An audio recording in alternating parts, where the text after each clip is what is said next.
She Who Belongs to the Woods. Part 2, The Whispering Hunger. The girl, though she no longer felt like just a girl, did not weep, not at first. She walked through the village slowly, almost reverently. The stillness was heavy, sacred in its silence. Snakes coiled around the limbs of the dead like mourning bands. Their eyes followed her, unblinking. She felt no fear.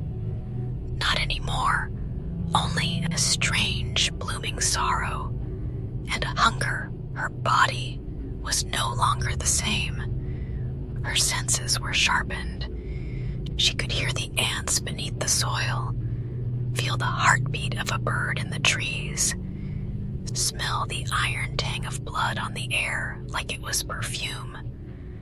When she tried to cry, her tears didn't come. Instead, her skin prickled, and from her fingertips, small dark scales began to grow, shimmering faintly before fading back into flesh. It was as if the woods had pressed their mark deep inside her. She wandered to the edge of the forest, where a broken mirror hung outside the healer's home.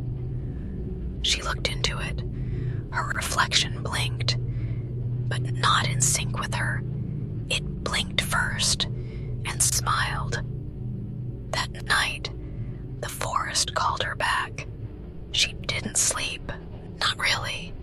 Her feet moved of their own will, drawing her back to the tree, the one with the pink-white blossoms that now glowed faintly under the moonlight. The snakes awaited her there, but so did something else. A figure, tall and shadowed, cloaked in vines and bark, eyes like amber fire. It had no mouth, yet she heard it clearly. "You are chosen. You are vessel. You are seed. What am I becoming?" she whispered. "Forest, wrath, memory." The figure raised a hand, and the ground trembled. Roots split the earth, writhing like veins, crawling toward her bare feet.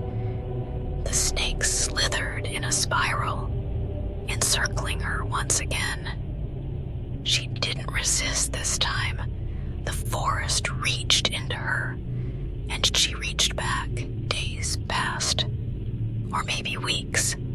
Time no longer moved the same way. Creatures came to her. Birds brought her feathers. Wolves watched from the shadows, never attacking. The wind itself seemed to speak, but something stirred beyond the trees. Humans, hunters from a nearby town, had come seeking the lost village. She heard them before they stepped into the woods. And the woods heard them too. When they entered, she stood waiting, draped in a cloak made of moss and woven branches, eyes ringed with green fire, skin half-painted in the patterns of snake scales. She looked nothing like the girl who once chased sunlight. The men raised their weapons. One shouted, "Stay back, witch!" The trees groaned, the roots listened, and then the snakes struck. Only one man survived. He ran, bleeding and screaming through the woods, never once looking back. But she watched him go. She let him carry the story, because stories are seeds. And the forest was growing hungry